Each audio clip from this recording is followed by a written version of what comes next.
Hello and welcome to this video on the runs test for randomness.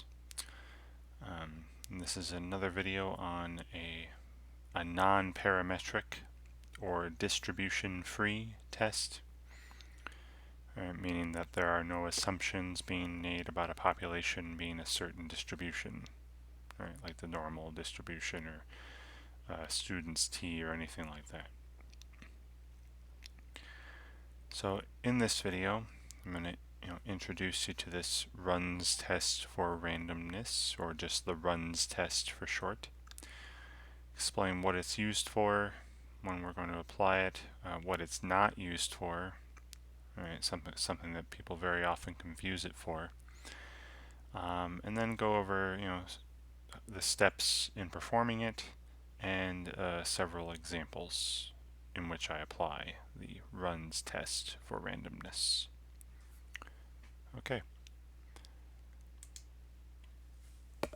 So first page here, just what is the runs test for randomness?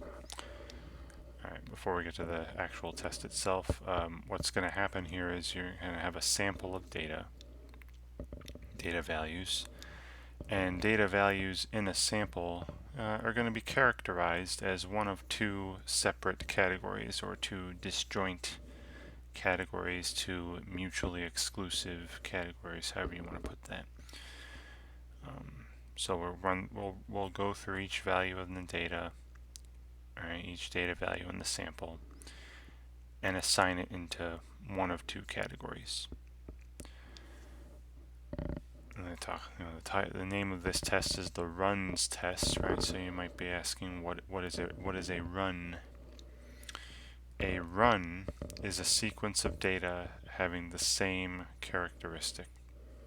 All right, and that'll hopefully become more clear when we get to some examples, but I think a very simple example of this would be flipping coins. Right, if you were flipping a coin so many times, you have two categories, two possible outcomes there, heads and tails. A run would just be any consecutive run, any sequence of consecutive heads or consecutive tails. Like if I flipped heads, heads, heads, and then tails, that run of heads is a run, right? The three heads would be considered a run of heads. And like I said, we'll get to some examples later in the video. Hopefully it'll be more clear then. Alright, so this runs test for randomness is a hypothesis test, right? And it's used to test for randomness in the order of the data, or to test whether data have been obtained or occur, in a random way, or occur randomly. Now be careful. All right, this is a test about the order or the sequence of the data. It is not a test about the proportions of the two categories, right? So like I mentioned heads and tails earlier, if I flip, this is not a test about the proportion of heads versus the proportion of tails and whether or not one occurs more disproportionately than the other. This is not a test about proportions, right? It's simply a test of, in this sequence of heads and tail flips, do the heads and tails seem to occur randomly, right? It has nothing to do with their proportions. Okay, just the order, the randomness of the sequence of the data, the randomness of the order of the data. I hope that's clear, and again, I'll be going over examples later. Alright, so how do we perform this runs test for randomness? So I've got here listed performing the steps of the runs test. So first, as with any hypothesis test, you establish the null, or H sub 0, and alternate or alternative hypotheses, and the alternate, sometimes labeled, I'm going to label it H sub A for alternate hypothesis. Other texts you might see H sub 1.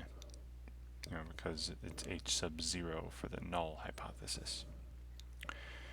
Now for each of these runs tests I'm going to be performing today, the hypotheses are pretty much set. We're going to be, again, assuming the null hypothesis, right? Don't forget that.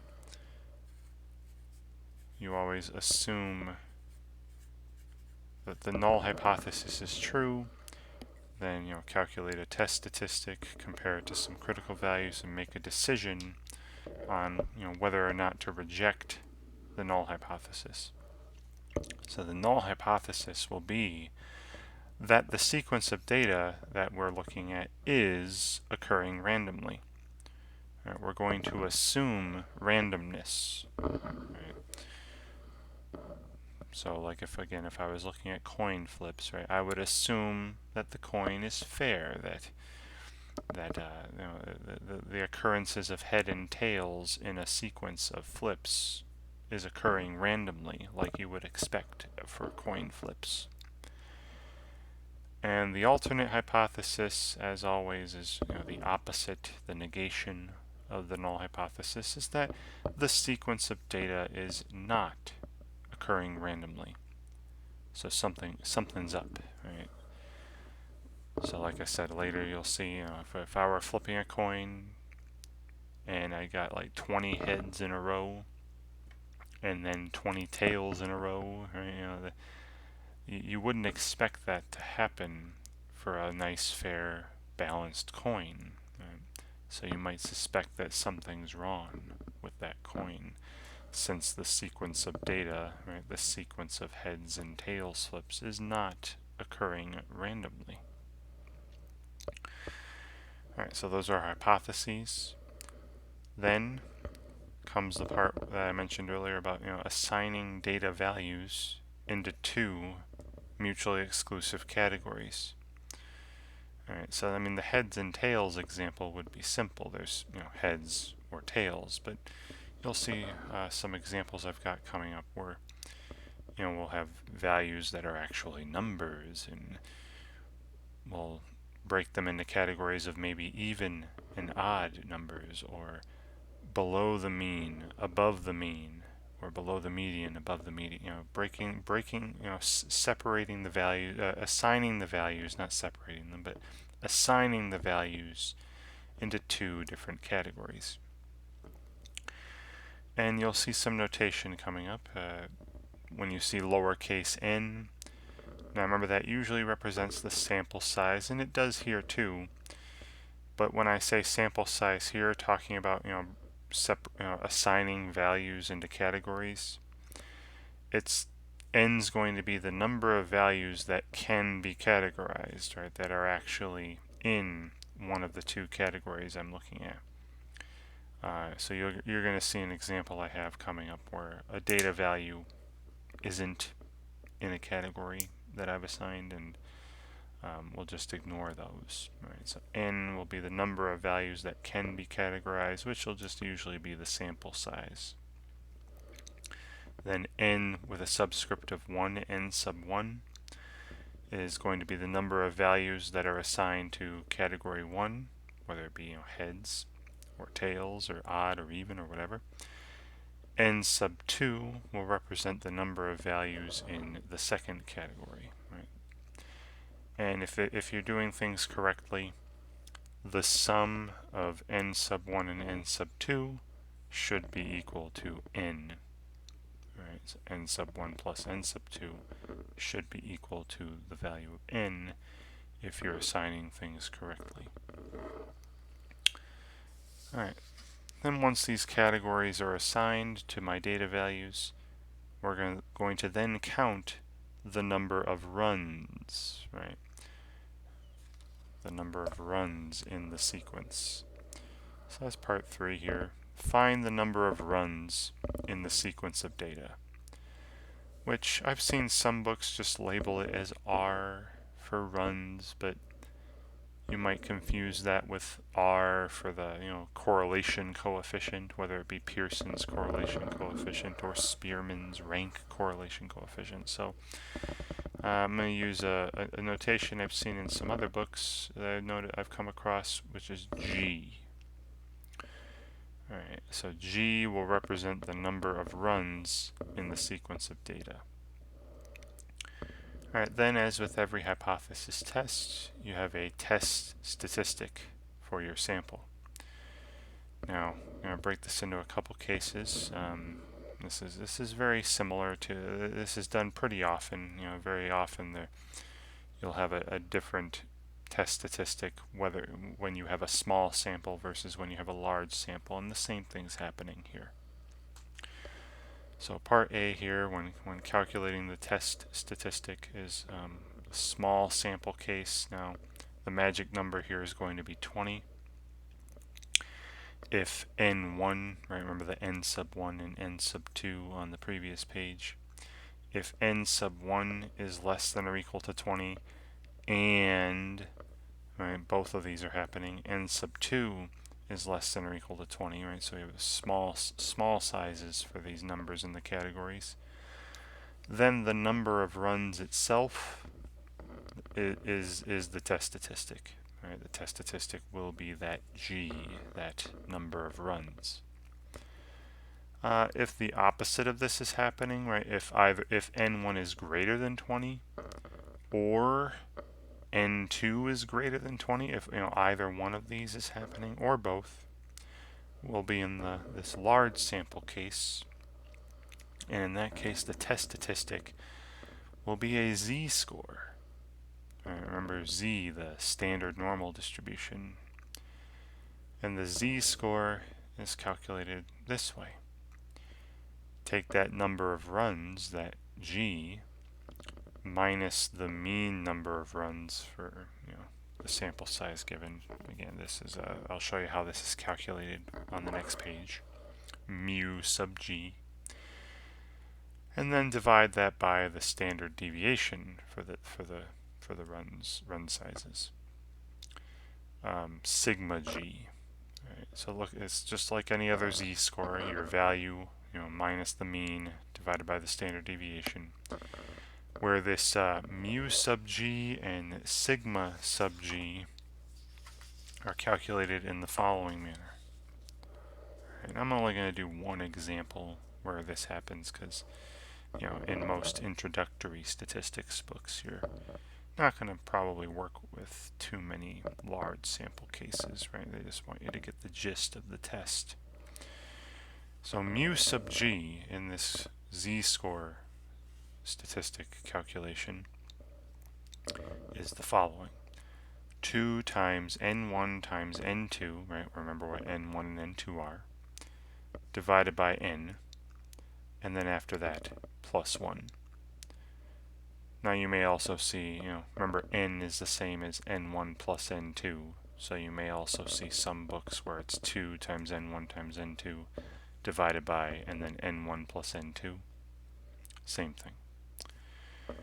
And the denominator of this test statistic, the sigma sub G, is this big square root, right? The square root of, and then a big fraction here. Pardon me. In the numerator, we have 2 times n1 times n2 multiplied by the quantity 2n1 n2 minus n, or minus n1 minus n2 minus the quantity n1 plus n2. You might see that, but remember, just minus n. Divided by n squared times n minus 1, or n1 plus n2 squared times n1 plus n2 minus 1. Right? Just remembering that n1 plus n2 equals n. Alright, so some more complicated stuff here in the large sample case, but as I said, I'm only going to show you one example where we're doing this later. The first couple will just involve the small sample case, where the test statistic is just the number of runs. Alright, then after the test statistic is calculated, as with most hypothesis tests you've come across, I'm sure, you have to find critical values. Now I say values here because our hypotheses are, null hypothesis is, it is random. the sequence of data. And the alternate hypothesis is that it is not random, right? So almost like a is not equal to, right? Is not random. So similar to a two-tailed test where you're going to have two critical values. Right? So for that small sample case, right, where n1 and n2 are less than or equal to 20, the critical values I'm going to find from a table that should be provided to you. If not, you can always look up critical values for the runs test, and you should be able to find some tables pretty easily on the internet. But I'll show you one that that would be provided for me anyway. And if it's the large sample case, right? Remember, for the large sample case where n1 or n2 are greater than 20, my test statistic was a z-score, right? That g minus mu g over sigma g. So the critical values are just the same as the critical values from a standard normal distribution. So plus or minus z sub alpha over 2. Remember, alpha is the significance level of the test. And throughout this video, I'm just going to assume that alpha is 5%. We're just going to use an alpha of 5%. Right, and this is just the critical values of the standard normal, which you can find in a table or on your calculator using the inverse normal feature. Right, I've got my TI 84 Plus Silver Edition up here, which is similar to the 83. But those you should know how to find these if you're watching this video. Like I said, I'm assuming you've seen some standard normal distribution critical values before. How to find those. Then, once you've got your test statistic, your critical values, it's time to make a decision about the null hypothesis. Right? So you're part 6 here, the decision. Now, if the test statistic is between the critical values, not including them though, right? Just strictly between the two critical values. So less than the large one, greater than the small one. Right? If the test statistic is between the critical values, then we're not going to be in one of those rejection regions. So we fail to reject the null hypothesis, or remember the null hypothesis was that there is randomness in the sequence. So we don't reject randomness in that case. Otherwise, right, if the test statistic is greater than or equal to the larger critical value, or the test statistic is less than or equal to the smaller critical value, then you're in one of the two tails, the two rejection regions, and we reject the null hypothesis, or we reject that the sequence is random. Right? We reject randomness in that case. And then, as always, with the hypothesis testing, the last part after you've made your decision about the null hypothesis should be to state your conclusions, right? In a nice complete sentence. Okay. So now that I've got the steps out of the way, right, and I'll come back to them as we go through our examples. I just wanted to go over one more page here, where basically I'm just talking about what's the fundamental principle of this test. What's the reasoning behind our rejection of randomness or not rejecting randomness. So we're going to reject that the sequence is random. Right? We're going to reject randomness if the number of runs is very low or very high. For example, coin flipping. Say I were to flip a coin 10 times, do 10 flips.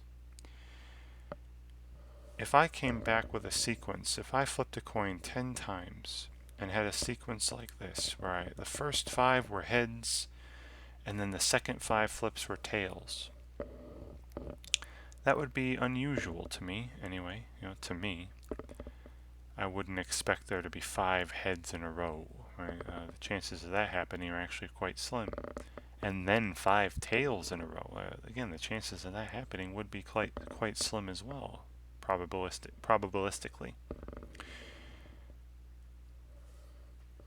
I don't even know if that's a word. Based on probability. All right. So what we have here is a run of heads, so 1 run, and then a run of tails, 2 runs. A very low number of runs, for 10 coin flips. So, because again, this doesn't seem random to me. If I were flipping a truly random, truly fairly balanced coin, I wouldn't expect this kind of run of 10 flips to happen. So I'd reject that it was random. I'd reject randomness and say to myself, hey, maybe there's something wrong with this coin. Right. On the other extreme, right, what if I flipped a coin 10 times, and, assuming it's random, right, assuming it's a fairly balanced coin, that I should get a random sequence of heads and tails, and I get this sequence: heads, tails, heads, tails, heads, tails, heads, tails, heads, tails. I mean, I wouldn't expect that to happen either. Right? You've probably flipped coins in your lives, right? Quarters or something.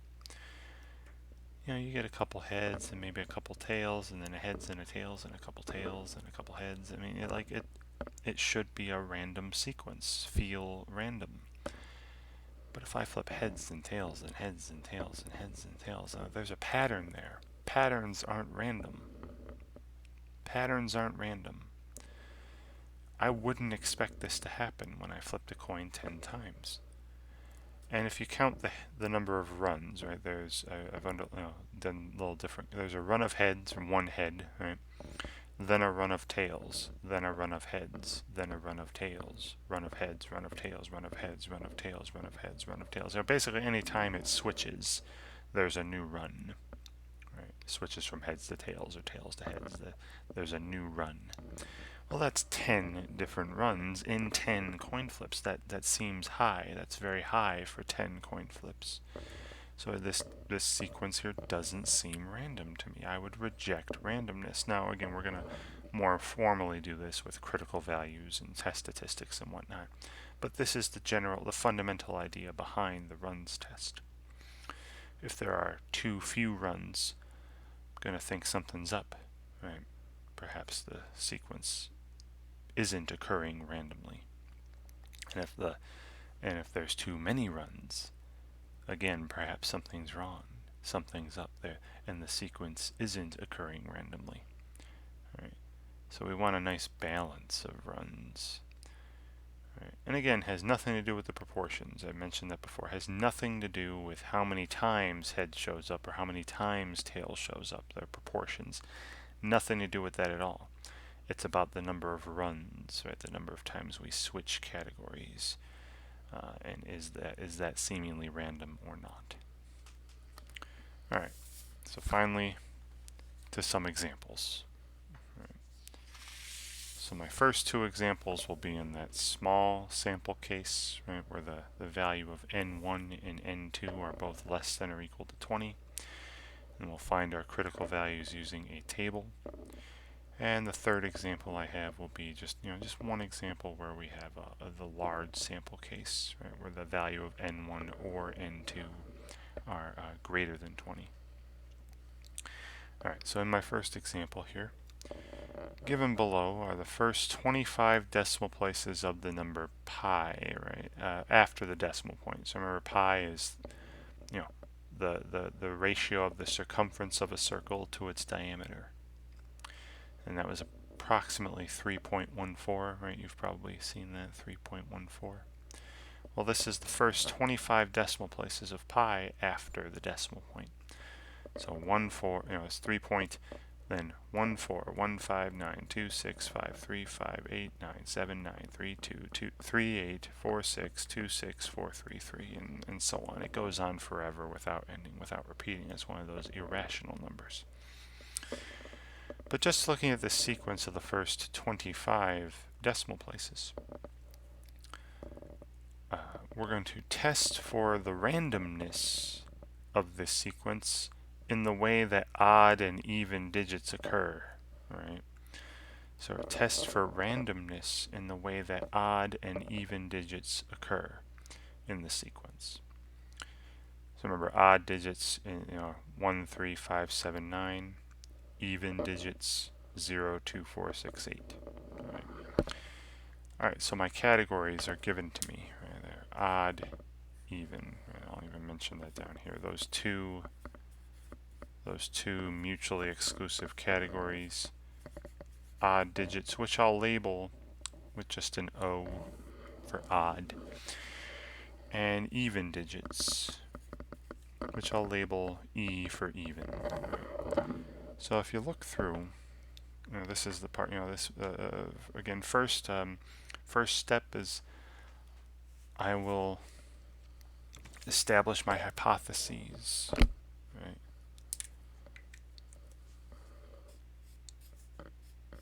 Oh, and I'm sorry.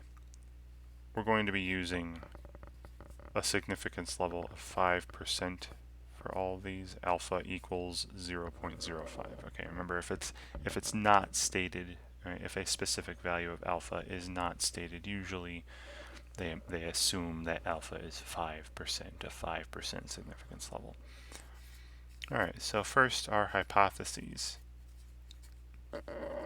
I mentioned before, for these runs tests for randomness, you're going to set up the same hypotheses, right?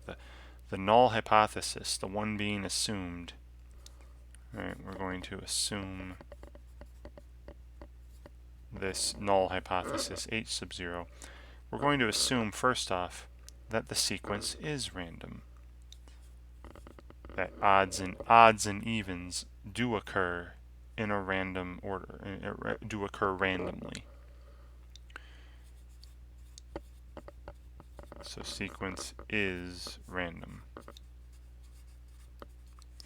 And the alternate hypothesis, simply that the sequence is not random, that odds and evens do not occur randomly in the sequence of digits of pi.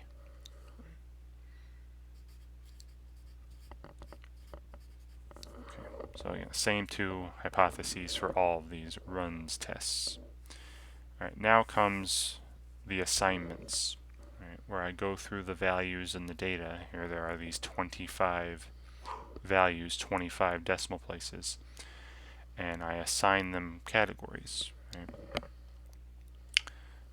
Remember, it's O for even, E for odd, in the order that they came. Right? I can't change the order of these. This is the order that these 25 digits come in after the decimal place in the number pi.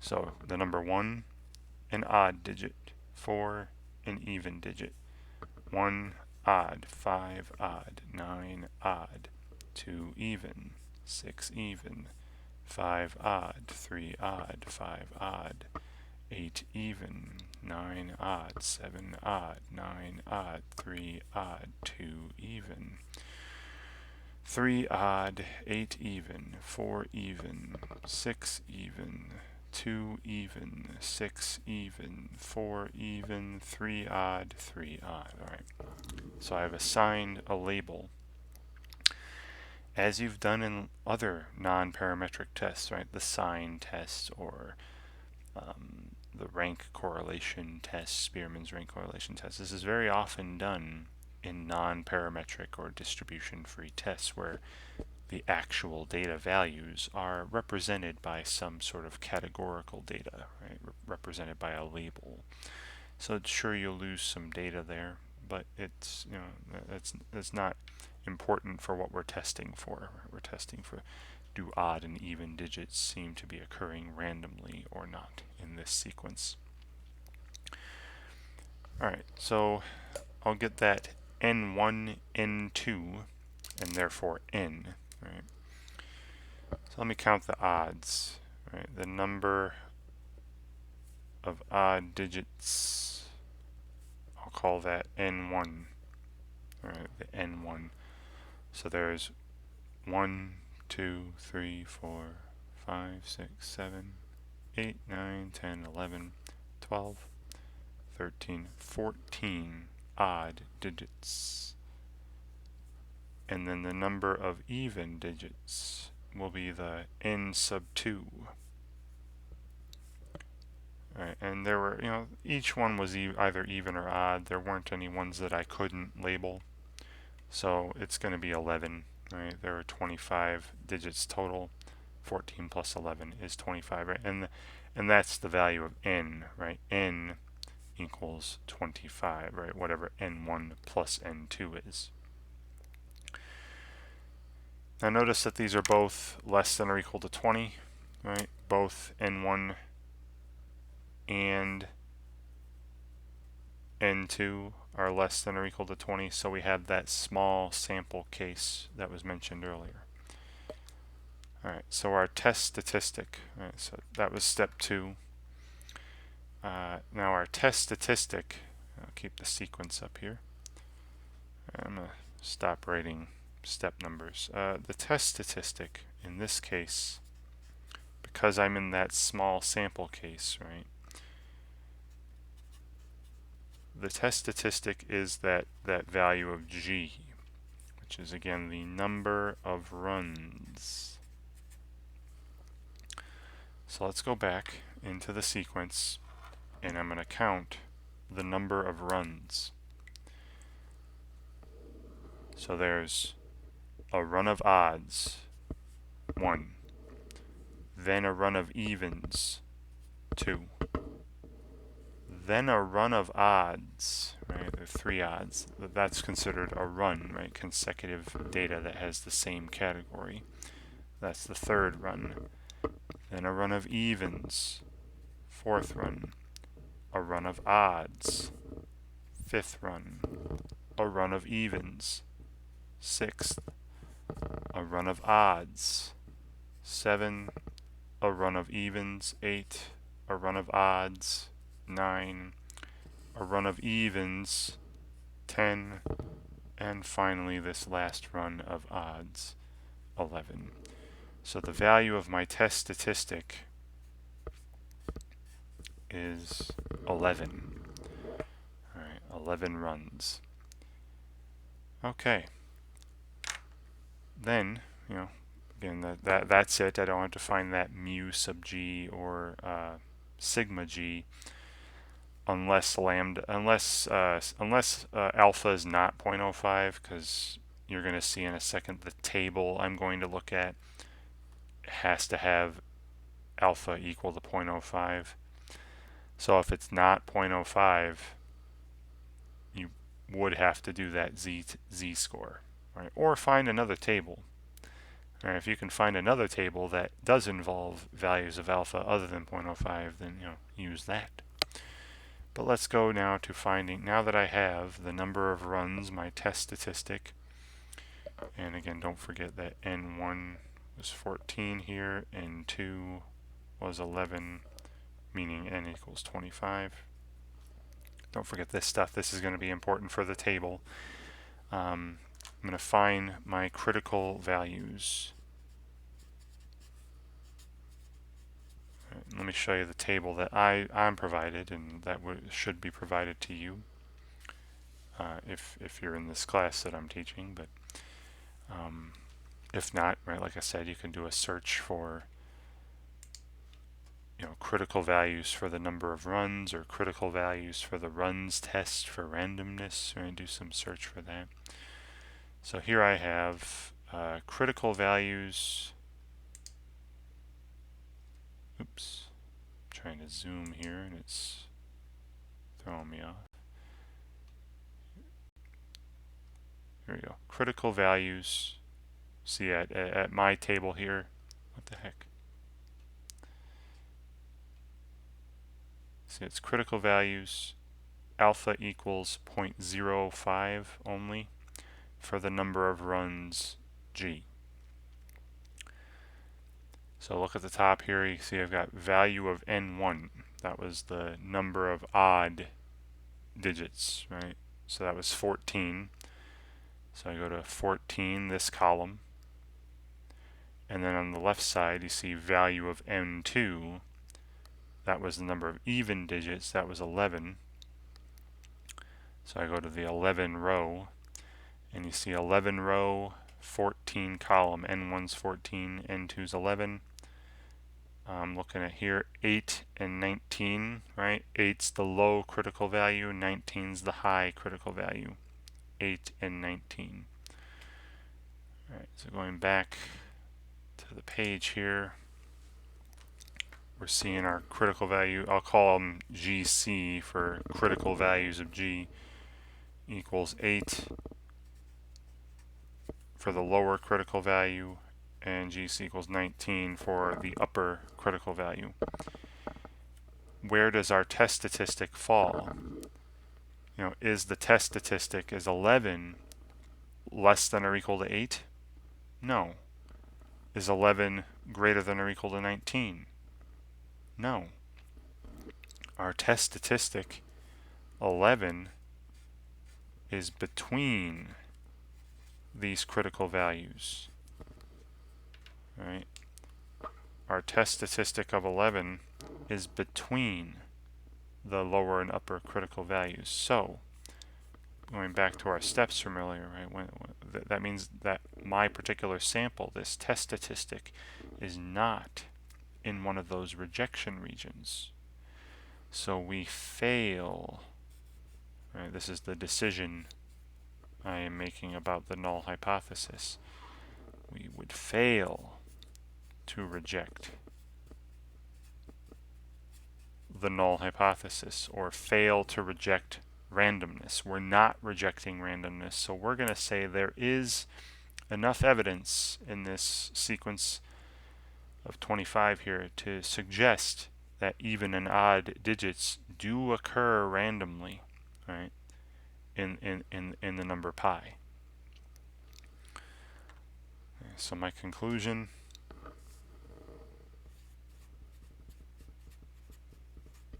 right, the evidence suggests, or there is sufficient evidence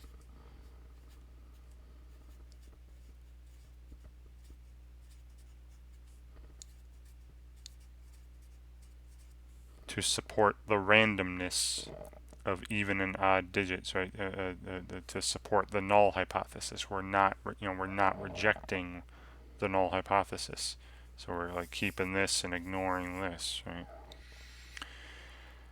There is sufficient evidence to support randomness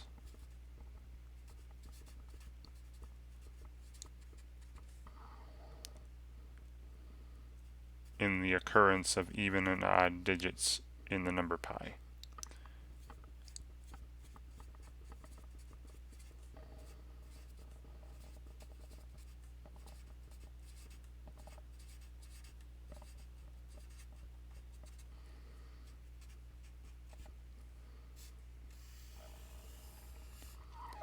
Right, there is sufficient evidence to support randomness in the occurrence of even and odd digits in the number pi. I guess again, as long as you're wording it in such a way that has the same meaning, right? Maybe we would conclude that in the number pi, in the decimal places of pi, even and odd digits, occur randomly, do occur randomly, right? Okay, great. All right, so there was one small sample example. My next example is another one that's, again, going to end up being one of those small sample cases. All right, so this time, media experts claim that daily print newspapers are declining because of internet access, and it's probably reasonable to suggest. Right, the more paperless you go, the less printed papers you need. Listed below are the numbers of daily print newspapers in the United States for a recent sequence of years. So again, in order. So year 1, year 2, year 3, year 4, all the way up to, I think this is, I'll count them in a second, 21. Yeah, this is 21. There's 9 here, 9 there, and then 3. There's 21 here. 21. So in a recent sequence of 21 years.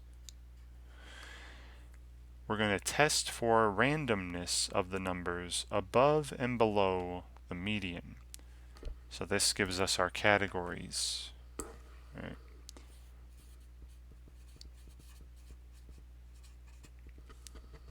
We're either above the median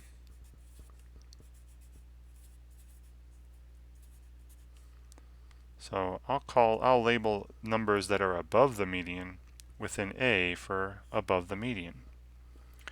Or we are below the median, right? And again, these have to be these categories, these two categories you set up do have to be, disjoint or mutually exclusive. They can't happen at the same time. Below the median. And I'll just use the letter B for below when I label these. All right, now looking at this set of numbers here, right? So in the first year, there was 1,611 daily print newspapers in the United States. Then in the second year, 1,586, third year, and so on. For 21 years I've got here. Remember how to find the median, right? So remember the median was that number that separates the upper half from the lower half, right? The upper 50% of the data from the lower 50%. So you'd have to put these in order, either from least to greatest or greatest to least.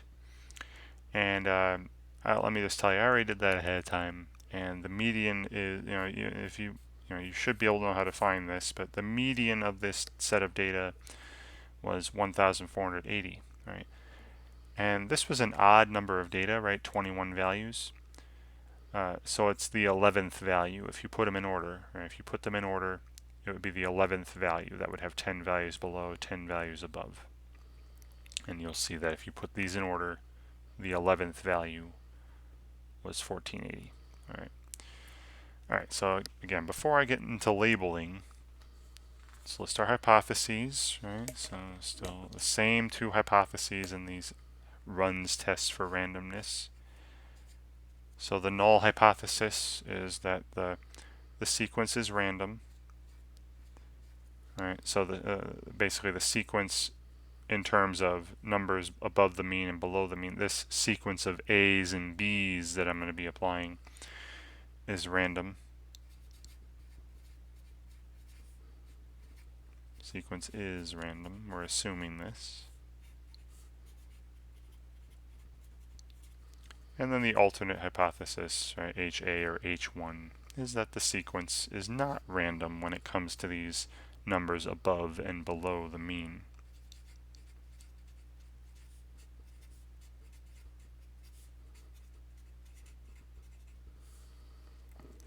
Okay.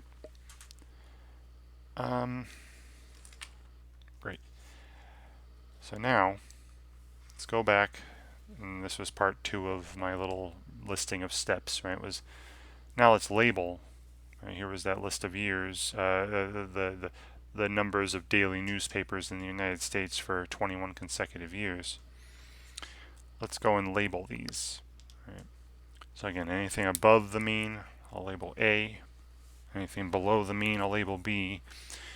And then this is the example I talked about earlier where there is a value in here that I'm not going to really count towards the sequence because it doesn't belong to one of the two categories. It can't be labeled. So let's see, 1611 is above 1480, right? So A, 1586 is greater than, above 1480, above 1480, above 1480, above, wow, above, above, above, above, above. Not applicable. All right, so this value of 1480 can't be labeled.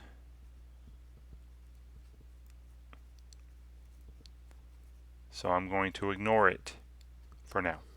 All right, I'm going to ignore it, not count it. And then, oh man, 1468, that's below the median. Below the median. Below the median. Below. Geez, this is almost like that five heads then five tails example earlier. So based on just this sequence, it looks to me that this is not random at all. Right, there are very few runs. In fact, there are only 2 runs. All right, well first let me get the values of n1, n2, right? So let's say the number above the median, the number of A's is n1. Okay, so n1 here is 10. And suppose, I'll say the number of B's, the number below the median is n2. Again, that's not labeled. 3, 6, 10 again. So this time n is 20. Like I said, I know there are 21 values, but only 20 of them could be labeled with our particular mutually exclusive categories. All right, and it should be set up so that n is n1 plus n2. Now, as before, as my last example, both of these were less than or equal to 20. Right? Both n1 and n2 are less than or equal to 20. So we do have that small sample case. Right? So the test statistic. Right? So the test statistic is going to be just that number of runs, that G that I was calling. Right? All right. Well, again, very easy to see here. I've got one run of A's, then ignore that, and then one run of B's.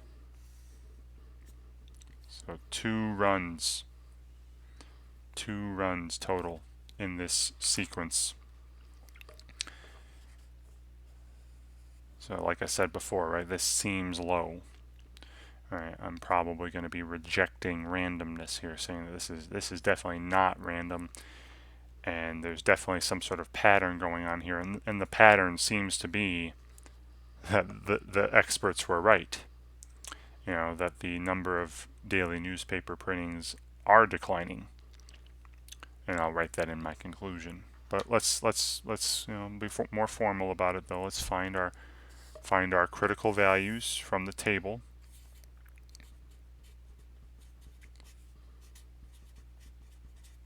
And again, I'm assuming that the value of alpha here is 0.05, right? Because it wasn't mentioned. And again, the table I am looking at, the table I have provided for me, assumes a significance level of 5%. And we remember that n1 and n2 are both 10 here. Right? So those are all I really need for the table to find these critical values. All right, so going back to this table. So when value of n1 is 10, value of n2 is 10. So the 10 row, the 10 column, 6 and 16 are the two critical values, right? The low critical value and high critical value, 6 and 16. So I'll say GC for crit, right? Critical value. GC equals 6 and GC equals 16. This time though, our test statistic, right, 2 is not between these. In fact, it's less than or equal to the lower one, right? 2 is less than or equal to 6. And if you're less than or equal to the low one, or greater than or equal to the high one, you're in those rejection regions. So our decision about the null hypothesis this time is to reject the null hypothesis. I reject randomness. Okay, so looking at my hypotheses, I'm not cool with this, right? I'm rejecting this, meaning that I'm leaning toward the alternate hypothesis, that this sequence of values above the mean, values below the mean, is not coming in a random way, is not random at all. And that tells me that there's some sort of pattern here, right? Remember, patterns aren't random necessarily. And the pattern seems to be that the experts were correct. Like I said, it's all above the median, then all below the median over these last 10 years. It looks like just based on this sequence, that the experts are correct, that the daily print newspapers are declining. And most likely it's because of internet access, right? There might be some other factors, but there's a good chance that it's because of paperless stuff like the internet. All right, so my conclusion.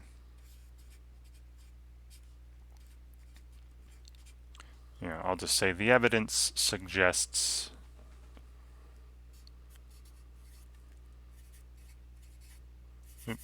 the evidence suggests, or however you want to word this, that's equivalent, that the sequence is not random.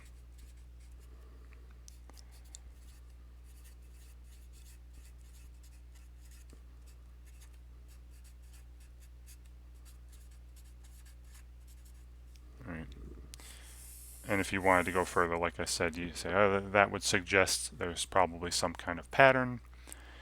And looking at the pattern, a bunch of A's, then the median, then a bunch of B's, a bunch of stuff below the median, then looking at the pattern, it would suggest that the media experts are correct in saying that the print newspapers are declining. I just don't feel like writing all that right now. Okay. Wonderful. All right, so those were a couple of examples where we had the small sample case, right? I didn't have to calculate a z-score and then look at critical z values. This one will have more. All right. Sorry about the bad spacing on my writing here. I apologize. But so here listed below. All right, listed below are the conference designations of teams that won the first 50 Super Bowls. All right, in the NFL, right? NFC teams versus AFC team. Where N denotes a team from the NFC and A denotes a team from the AFC, right? Test for randomness in the way that NFC and AFC teams occur during this sequence. Right, so do the NFC and AFC teams winning the Super Bowl occur randomly, or is there some sort of discernible pattern here? Is there some hint of non-randomness in the sequence of winners? All right, so I've already mentioned the categories, right? When you win the Super Bowl, you're either from the NFC, so labeled with an N, or you're from the AFC, labeled with an A. All right, so again, before I get to anything, the hypotheses. The hypothesis, that we're going to assume, the null hypothesis, is that this sequence of N's and A's are occurring randomly. Sequence is random. And the alternate hypothesis is, the opposite of that the sequence of NFC and AFC winners are not occurring. The NFC and AFC winners are not occurring randomly. Sequence is not random. All right, as with the others. All right, and again, this is the assumption. All right. So now I'll go through my labels. Now the labels are already made. All right, now I'm just going to count them. So, and I'm telling you there's 50. If you want to count them, there are 50 of these N's and A's out here. So let me just count the NFC. Let's say the number of NFC winners of the Super Bowl. Let me call that N1. All right, so we got 1, 2, 3, 4, 5, 6, 7, 8, 9, 10, 11, 12, 13, 14, 15, 16, 17, 18, 19, 20, 21, 22, 23, 24, 25, 26. All right, 26. And let me just double check here, make sure I didn't miss any N's with the little dots there. And looks like I got them all. That's 26. 26. And since they're either NFC or AFC winners, the number of AFC winners must be 24. And you can double check by counting, but I trust myself. All right. N sub 2. 24, and then N, right? N is 50, right? There are 50 Super Bowls. All right, so I've got N1 is 26, N2 is 24. As long as one of those is greater than 20, which, I mean, they both are, but as long as one of them is greater than 20, it doesn't matter if the other one is. As long as at least one of them, N1 or N2, is greater than 20, you're in that large sample case where to find the test statistic, you're going to have to calculate that z-score. All right, so let's get to the test statistic. So calculating the test statistic.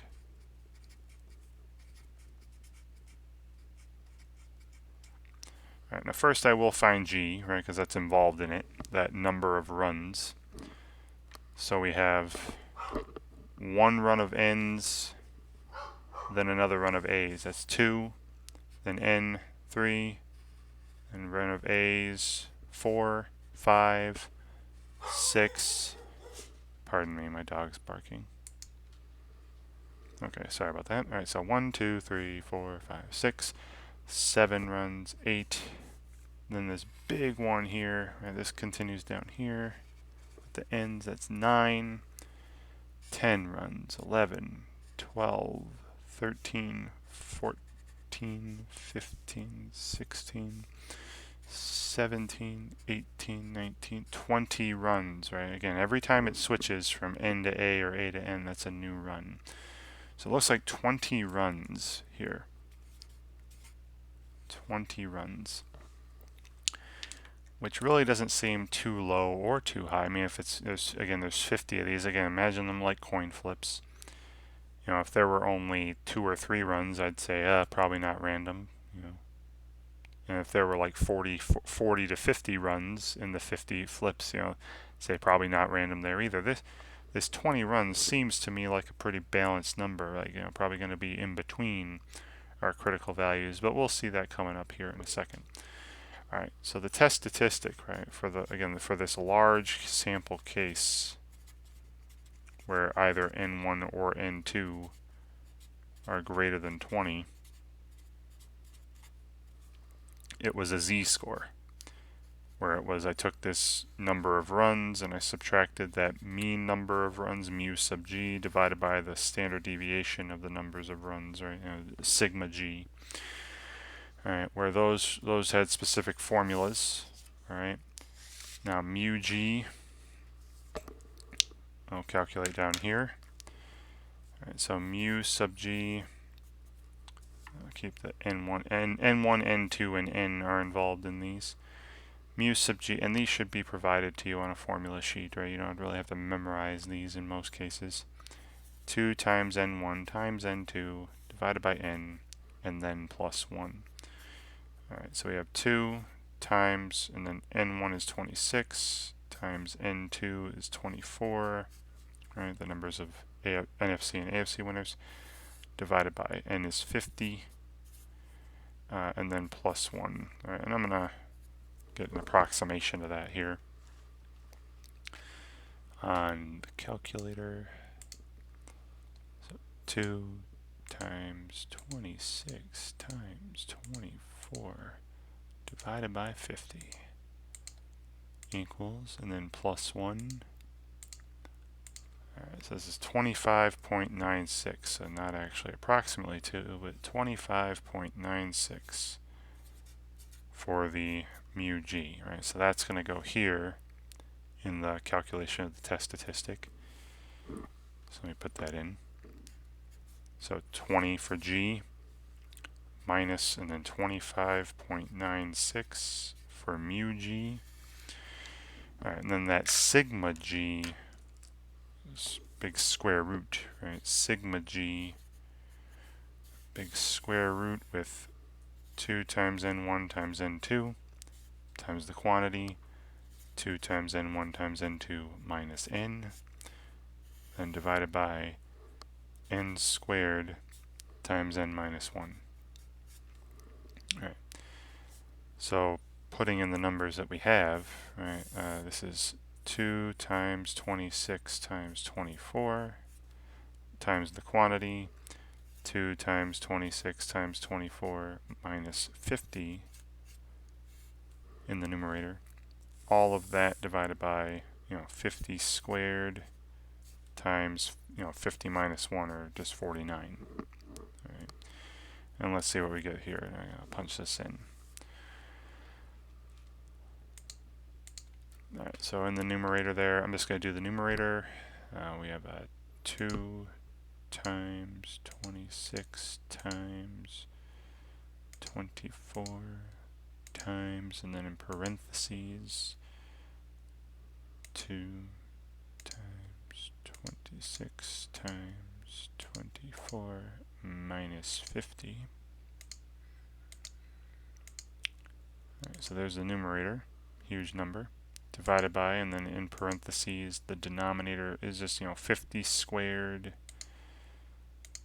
times 49, right, times 49, 50 minus 1, and then close parentheses around the denominator there, some number there, and then the square root of all that, right, the square root of the previous answer. Alright, so approximately 3.494. About 3.494 in the denominator. Now, me personally, I don't like rounding. Like, I'm rounding here, but when I go to calculate the test statistic, I'm going to leave this number the way it is on the calculator and just, not round it. Right? That way we get a more accurate result. So what is our z-score? All right, what is our z-score? This test statistic. So on the calculator, now, the numerator I know is negative 5.96, so I'm just going to enter that. All right, 20 minus 25.96, that's negative 5.96 in the numerator, then divided by this 3.494. But again, I'm going to leave the number the way it is, go second answer, so it's a little more accurate. All right, I'm getting negative 1.7706, right? Negative 1.706. That's the final answer. I'll round that. Alright, so our test statistic, alright, z-score is negative 1.706. And we're going to compare this to our critical values. Now, again, the critical values in these large sample cases come from the standard normal tables, right? Your critical values for the standard normal.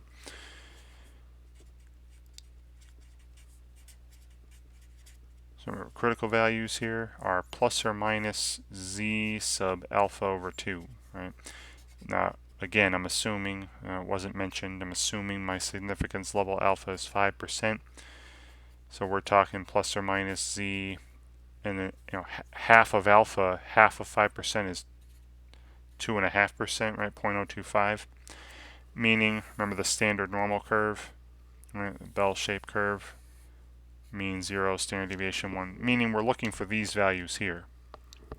All right, what's this value? This would be negative z 0.025, and then what's this value? That's positive z 0.025, and those are the z-scores that have an area of 2.5% above and below, 0.025, and then same thing over here, right? Those are the rejection regions. Now you can find this in a couple ways, right? One was on a table, right, which I'll show you. Again, now this is the typical standard normal table. Just scroll up through here till I get to, so here we go, right?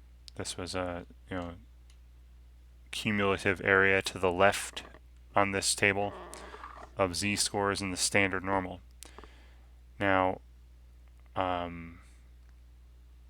what I'm doing is I'm looking through the table here. I'm looking for, now all these numbers in the bulk heart of the table are areas to the left of the z-score. What I'm looking for here with alpha over 2 is 5% divided by 2, 2.5. I'm looking for 0.025, which is right here, 0.025 in the negative 1.9 row and 0.06 column. So negative 1.96 is one of these critical values, right? So this is negative 1.96 over here. That has an area of 2.5%, and then this would be positive 1.96 over here with an area of 2.5% above it. And then we compare our test statistic, right, which was this negative 1.706 to this, and it is between, as you can see. Remember, another way to do this was on the calculator. Right, if I want standard, I want these scores with certain areas to the left of the standard normal. I would go to second distributions, and then down to inverse normal. And what area do I want to the left? Well, again, I'm just doing half of alpha here, so 0.025. And it mean 0, standard deviation 1 is the standard normal. And you see negative 1.959, that's negative 1.96. Right, it's negative 1.96 if you round. And then the other one would be positive 1.96, right? That has 2.5% above it. So again, I'm hoping you're familiar with the standard normal by now, right? If you've come this far, seeing this video. All right, then we compare our critical values. Well, negative 1.706 is between those. All right, negative 1.706 is between the critical values. So my decision this time is I do not reject, right? I'm not in one of those tails. You fail to reject the null hypothesis. You don't reject randomness. All right. So back up to my hypotheses, right? That means we're sticking with this, and not supporting the alternate. So the evidence suggests that the sequence of NFC, AFC winners of the Super Bowl is a random sequence. That the occurrence of these NFC and AFC teams winning the Super Bowl is random. The way you would hope, right? You would hope that there wasn't a specific pattern, because if there were, right, if there was some pattern that could be discernible from this, then gambling would be easier, right? Because you're like, ooh, I know the pattern, so I'll know when NFC teams and AFC teams are going to win the Super Bowl and junk. Right? That's not happening, right? You would suspect it would be a random thing. So again, I'll just say down here in my conclusion, you can say there is sufficient evidence to support randomness, or the evidence suggests randomness, right? So the evidence we have suggests the sequence is random.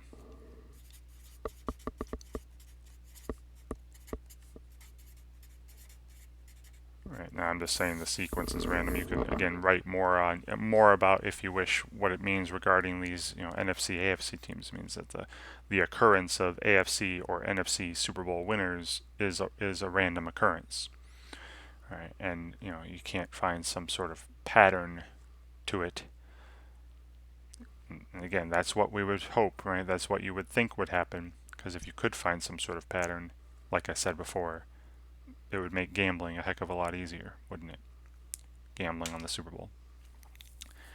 All right, so got a couple small sample examples, one large sample example. Hopefully that was all clear and easy to follow. Yeah, so again, just remember the runs tests for randomness. Remember this note here is a test about the order, the sequence of the data, the randomness of the order, not about the proportions, right? Notice I didn't say anything in any of those conclusions about the proportion of NFC winners versus the proportion of AFC winners. I didn't say anything about them being equal or one being greater than the other. I didn't say anything about the proportion of odd and even digits, in the one about pi. Right. This test for randomness, again, has nothing to do with proportions. It's just about these numbers of runs in a sequence, right? And do we have a random occurrence of values in a sequence, of data in a sequence. All right. So hope you enjoyed watching this. Hope you enjoy practicing problems of this nature using the runs test for randomness in the proper way. And just keep practicing. It's the only way to get better at this stuff. And thank you very much for watching.